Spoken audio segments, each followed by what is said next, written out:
Jason is now going to tell you all the fun shit we're going to talk about. 90%ers, we got a great episode lined up for all of you guys listening and watching today. 2 great conversations. One with a former teammate of mine, one of the all-time Eagles greats, Zach Ertz, and his wife, Julie Ertz, a USA great. That's right. We're going to talk about some World Cup, NFL, football on football action. Football on football action. And then on top of that, we're also going to get into our Johnny Knoxville conversation. One of the biggest icons from our childhood. I think we all remember when that banjo would kick in and that show would tune on every week on MTV and the shenanigans would start. Well, we're going to talk about Jackass and their upcoming last film, The Best and Last, soon to be released. But before we get into all that, let's get into some of that new news. New news is brought to you by Xfinity. And if you can't tell, this is a pre-taped episode this week. What? It is? Travis, you are currently at Tight End U, so it would be impossible and I'm to do having a blast. I bet you are. It's so much fun. George Kittle and Greg Olsen. Greg Olsen. Is did Laporta go down to this thing? No. Oh, yeah. Sammy there we go. Sammy. All right.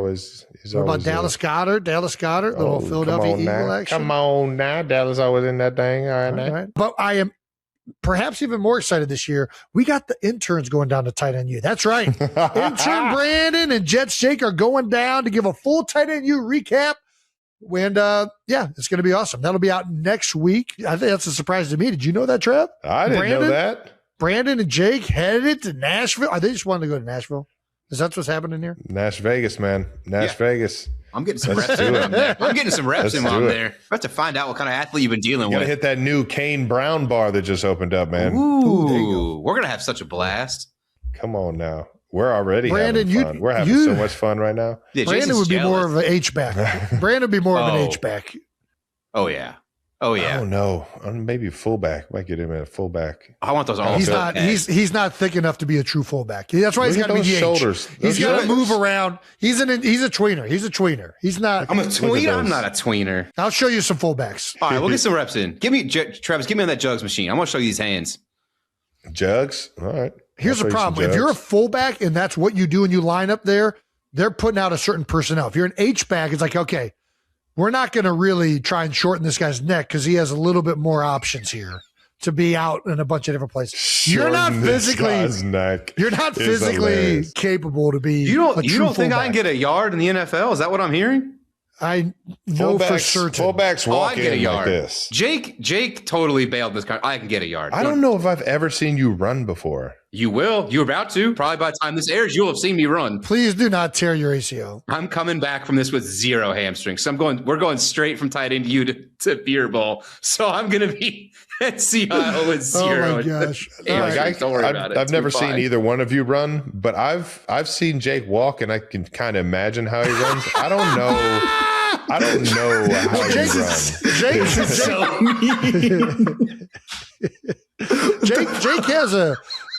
Jake has a medical exemption from participating. I can run. He wouldn't pass the NFL physical. Yeah, well, not to hit. I can't get hit. I can He run. wouldn't pass the physical. Is fucking hilarious. Jake's more of a clipboard player, is what we call him. Right. That's right. Brandon was going to Tight End U, and he just told me I had to come film him use a jugs machine and run routes. So I'll see you guys there. Please. Yeah, I can't wait to watch this footage. All right. It's at Vanderbilt, so I don't know. I will probably have to ask them for a jugs machine, but typically we just ask a few quarterbacks to come. So okay, well, you zip one in here. What's the drill that you have to run on the line while guys are throwing it from each side and you can't? The gauntlet. That's what we were talking You want me about. to do a gauntlet? I wanted to put Jason through the I want gauntlet. footage of Brandon Borders running the gauntlet. We can get that done. That's fucking hilarious. Just tell me if it's left or right on the first throw. That's all I need to know, and I'm good. That's all I need to know. Keep your head on the swivel, Brandon. Hands will be up. Keep your head on the swivel, Brandon. Defensive position. We're ready to go. All right. Keep your head on the swivel. You're so fucked. Do I have to buy cleats? If you want to run around, it'd probably be smart of you to get cleats, yes. Can you guys give me a helmet? I'm probably going to need that helmet. I could probably find some helmet. Are you worried about fucking that face up? I don't think anybody's I need bringing this. a I need helmet. this. This is. Yeah. Come on. Well, Come on. Marsha Brady broke her nose. I get it. There's no George Glass at our school. All right.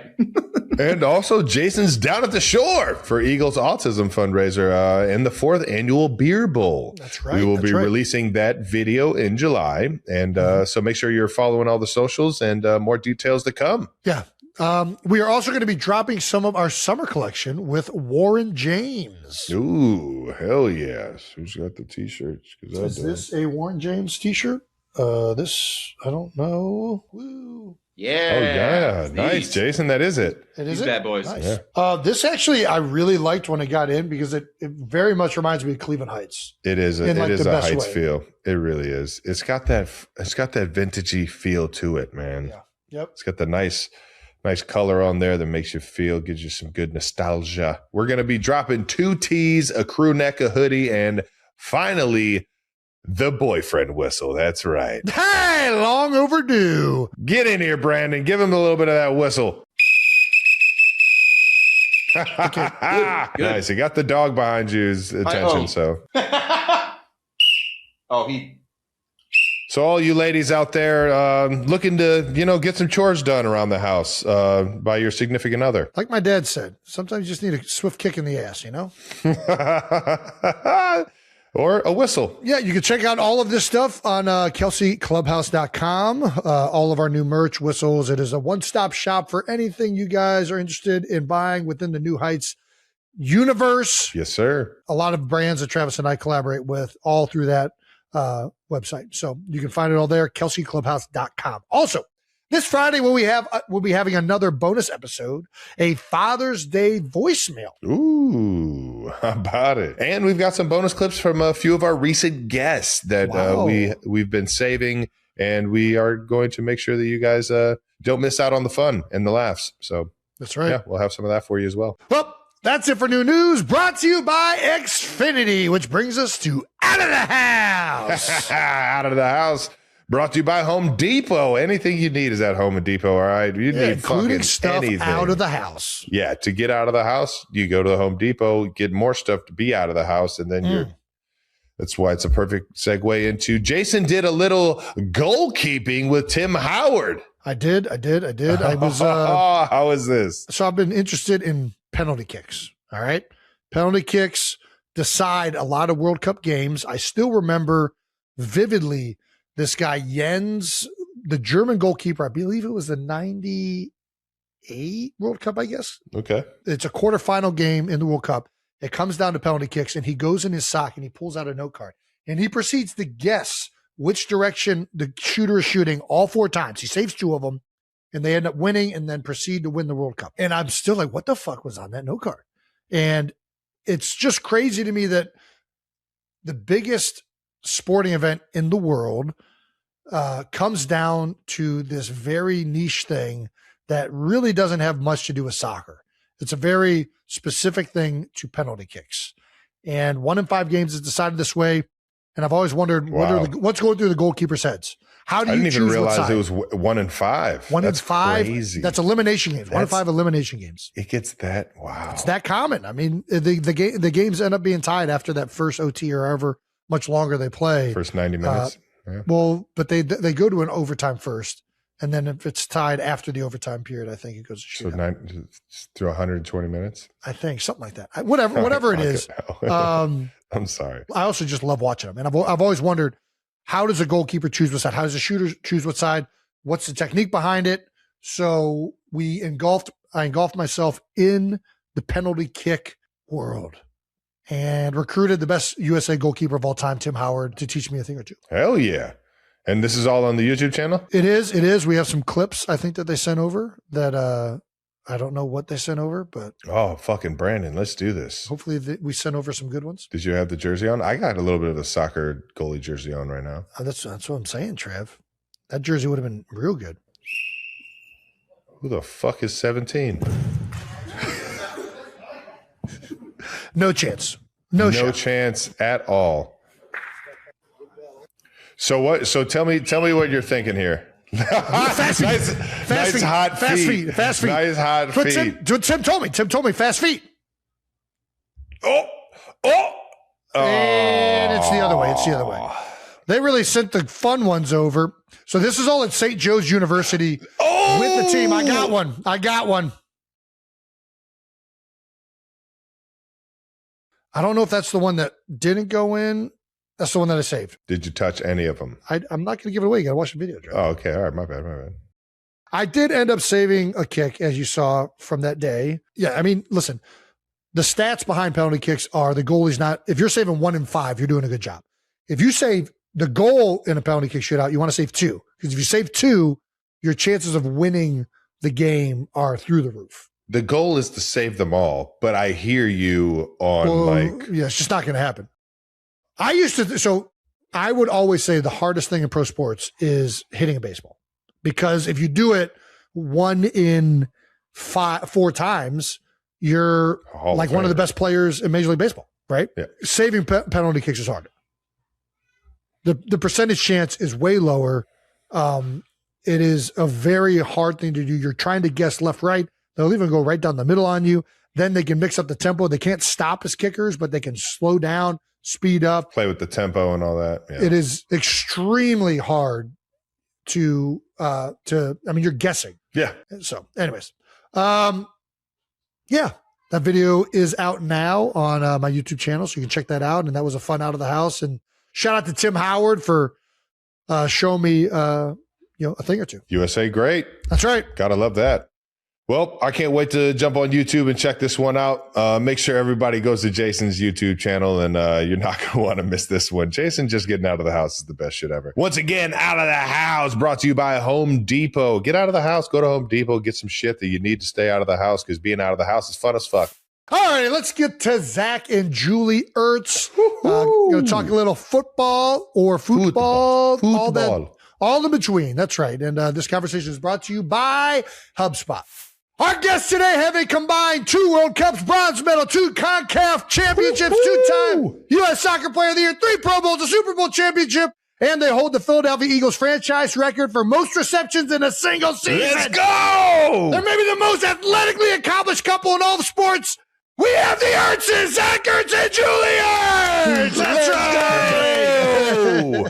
Fire up, man. How's it going, guys? How's the offseason treating you? Yeah, we're doing great. We're here. It's already summer in Arizona. So hitting 100s already this week. So it's hot. You guys choose to live out there just because you know when you go outside, you're going to get a good, nice sweat all the toxins, all the beers you've been drinking, all the wine you've been drinking. I mean, you guys know how it is as you get older. The warm weather feels good on the joints. It's just nice to walk outside, already have your full lather going, and you don't have to worry about warming up, really. Old age, get out of here. Get out of here. How is the body feeling, though, brother? It's good. We're in a good spot. We're like 5, almost 6 months now from surgery. So just training every day, doing everything I can to get back to where I was. Obviously it's a long process. There's some long days or some long weeks, some long months, but Julie's been there every step of the way, helping me out. I got a phenomenal team around me as well. So it's tough, but at the end of the day, we're just trying to stack these days right now. Yeah, the 3 boys are keeping him busy. So for sure. Yeah, you beat me to it. I was about to say, what's harder, the rehab or chasing the 3 kids around?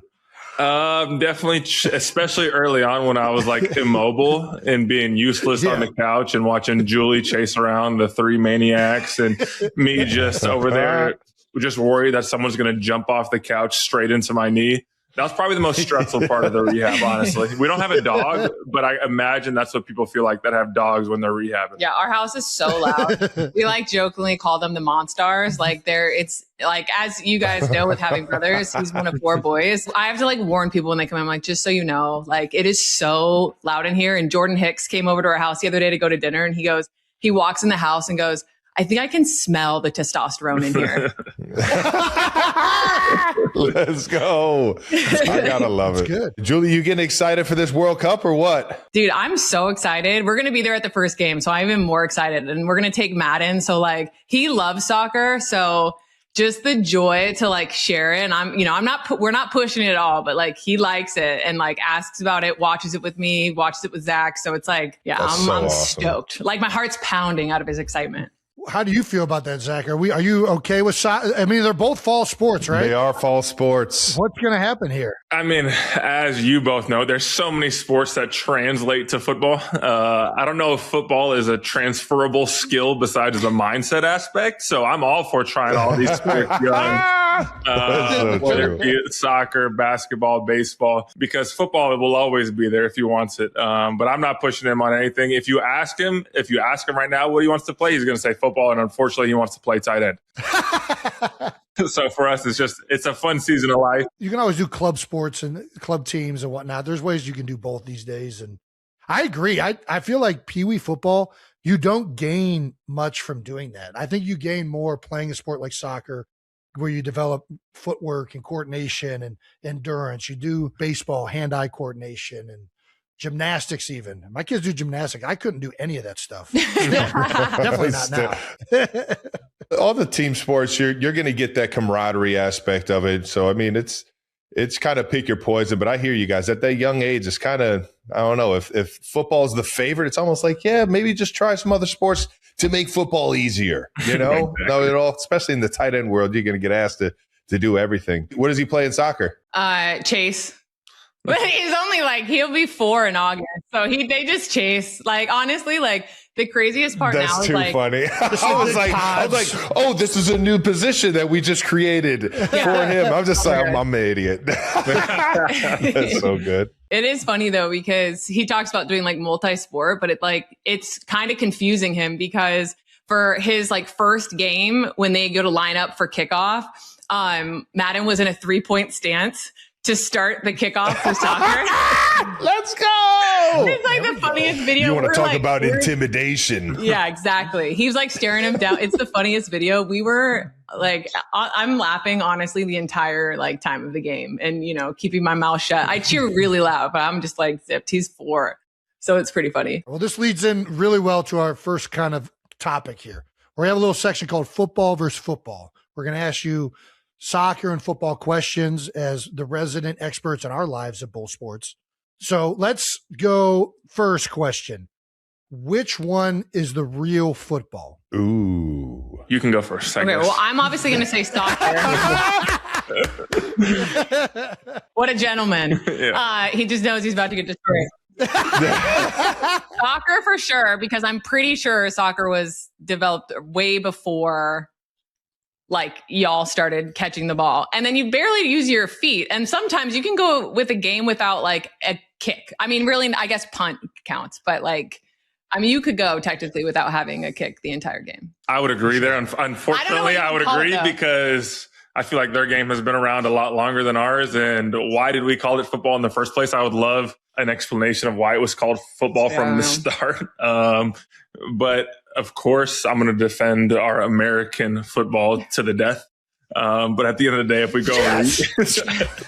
go over to Europe, it is a tough argument. We run on our feet, Zach. Everything starts from the ground up. You know that. Yes, you're right. Thank you. That is what I need. That's how I need to end the argument and walk away, just with that. And it's soccer. They wear the long socks over the shin guard, so it looks like they have socks. What? Don't you guys wear socks? You guys wear socks? Okay, Julie. Good point. Fair enough. Good point. We have long socks too. Julie, have you ever tried to kick a field goal? So my dad actually kicked at LSU. He was a kicker.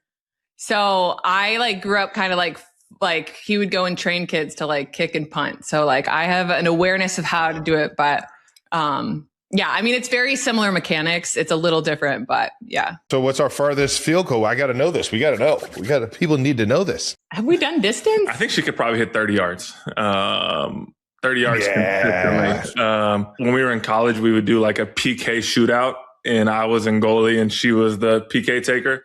And it was really hard to play goalie. And dude, it blows my mind how close that PK is, dude. I know. It is literally, it feels like 10 feet away. You got to fucking insane that goalies actually stop those at times, man. It's no nuts. doubt. Yeah, they say if you can stop 2 of them in a PK shootout, you're gonna win usually. Yeah. Fucking one. Jesus. Yeah. Well, one is still good, but 2 is you're almost guaranteed to win it.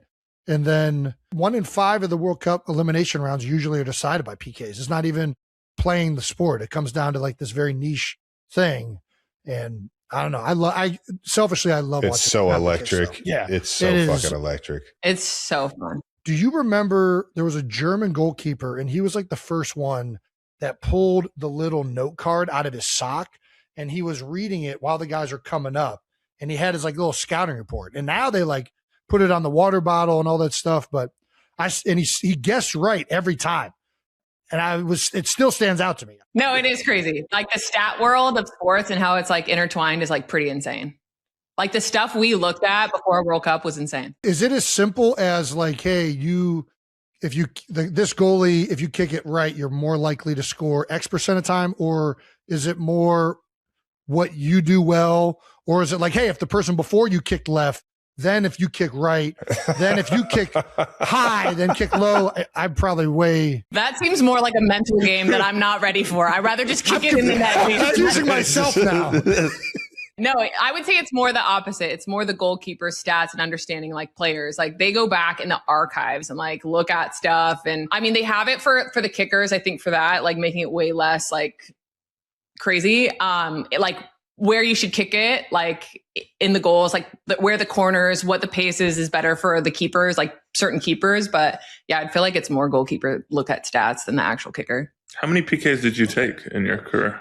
Very little. That's a great question. Yeah. They always gave me like 8th. They always gave me like number 8 in the lineup. That just means when it matters most. If it goes into extra PKs when we need it most. Yeah. I was waiting for my moment. So it wasn't that I wasn't ready. I just wasn't called up. What was your side? You left side, right side? Right side. Push it. Push it. Nice, Jason. Since you guys have both, you are literally the only couple that has both. Which trophy is better, the World Cup or the Lombardi? This feels ridiculous. This is a ridiculous question. I don't even like the Lombardi. It's a terrible trophy. I can tell you the looks. The World Cup look is like very simple and like, but if you're talking about like, every 4 years is this opportunity. Like, I don't think there's really nice. Yeah. I'm surprised she didn't go to her world conversation about how we don't play a world. And there's no world champion in football because you only play the Americans. We're implied. There's nobody. I mean, we're so good. We're just better than the rest of the world. That's how it works, right? That is that American mentality, Jason. You guys are ridiculous. Who was more excited for the other when the Eagles won the Super Bowl or when the U.S. women's national team got the World Cup? Who was more excited? Zach for Julie or Julie for Zach? There's only one right answer here, Zach. Of course. There's only one. For Julie. We were in France for a really long time. Wait, can I have a story for that? Well, can I tell him the story? Yeah, so we're here at this point. Okay.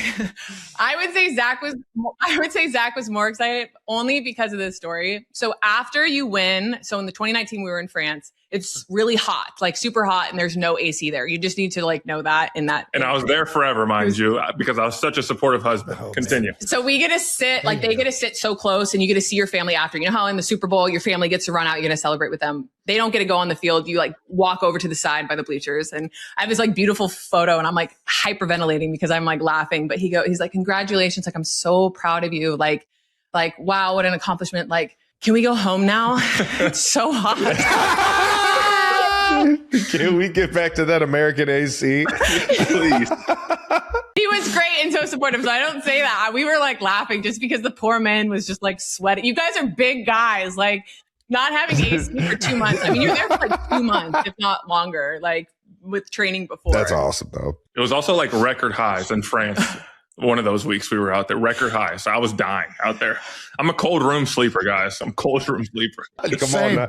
Dude, we're all in the same boat there, dude. I get furious when I get to the room and it won't let me put it below 65. I go down and I confront the front desk. What do you guys do? I paid for this room.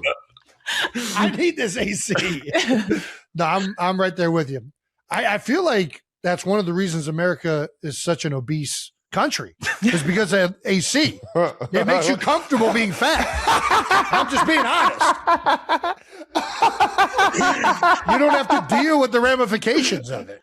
Oh, man, it's too convenient to sit in the house. If I wanted to be fat anywhere, it's give me the America and all the AC. France, that's a tough one. That's a tough one. That's why they're thin. They're thin out there in France. This one's very simple. what sport is more physically demanding? I want to say football, but the running is crazy in soccer. I would rather block Halodinata than run the amount of miles soccer players are running. I'll take that one hit for 2 seconds. I don't give a shit. Yeah, but over and over and over. It's a game. I can't run 2 miles right now. I'd be fucking miserable. You'd be like 150 pounds if you play soccer. You're losing 140. You're losing half your body to go play soccer. It's I will say though, one time I tried to do one of her runnings, and it was tapped out after like rep 2. It was horrible. The running she does. Even now. You got to tell us what it was. I think it was just like you run the length of the field and then you walk 18 yards and then you have to run the whole length of the other field, and you just like continue to do that until you pass out, essentially. Pass out or throw up. And I passed out after 2 of them. Yeah, exactly. No, I agree. I think if you're going to like physicality of like getting tackled by these ginormous men, like that would be the only thing that like is so different. But I think if you're talking about like texting, I mean, you guys like after 20 seconds, you're like, let's come on in together and like, let's talk about some things. And then like, we'll go again. That's too good. All right, Julie, question specifically for you. Why historically has the U.S. women's national team been so much more competitive than the men's U.S. national team in soccer? Well, I think the investment of like the women's national team, I think we started in 85 was our first league. And I think before any other country kind of really put money into their federation. And so that, I think the commitment to the players that were before, right? Like Michelle Akers, Mia Hamm, like all these players that really like invested their time and effort to make it what it is today. But yeah, I think the biggest thing is really probably just the investment in the federation to kind of allow a spot for the players to, you know, make it is what it is now, right? Like we wouldn't have been as successful without those players, like getting paid nothing, like doing it strictly because they believed in the game and to make it like, you know, a dream for us, right? To be able to pay and do that for a job. Also from the men's side, most of the high athlete men in the U.S. play either football or basketball. Would you guys agree with that? Like, I feel like we're not getting as much of our high caliber athletes playing soccer. That's some of these untrue. Me and Jason say this all the time. The best ticket in American sports is on the court at an NBA game. If we got some basketball guys, like if LeBron James is a goalie. Could you imagine them?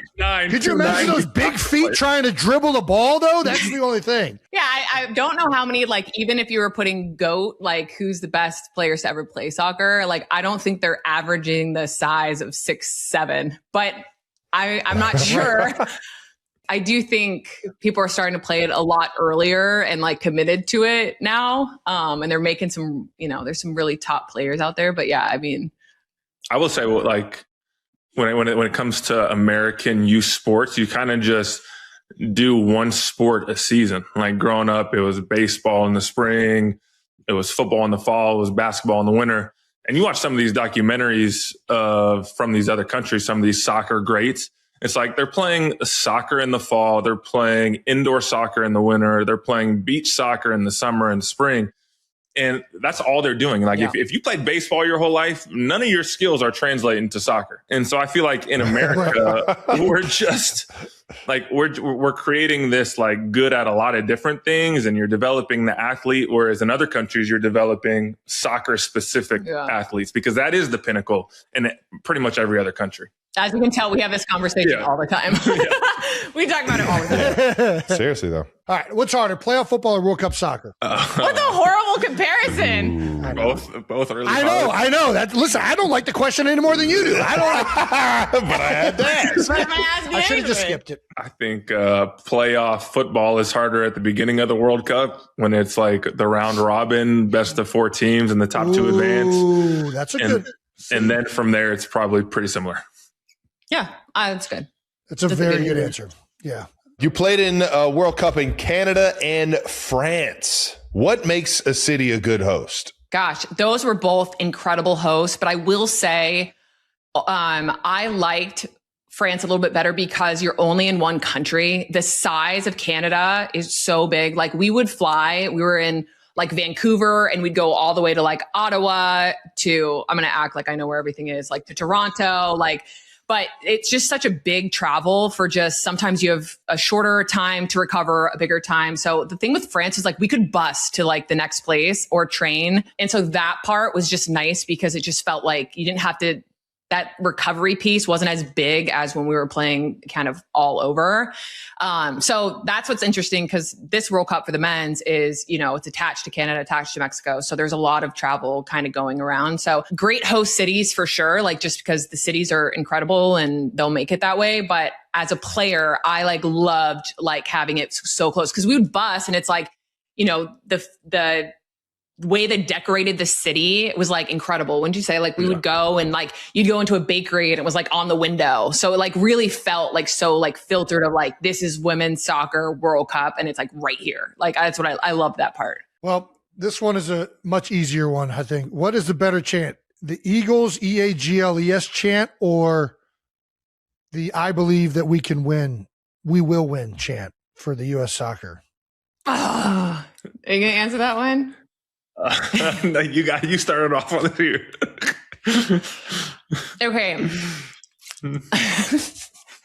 Well, the Eagles one is a better chant, I think, because it's so what it is and like personal to that. I think I do love it because it's so bad. Like I love the fan group that like started it.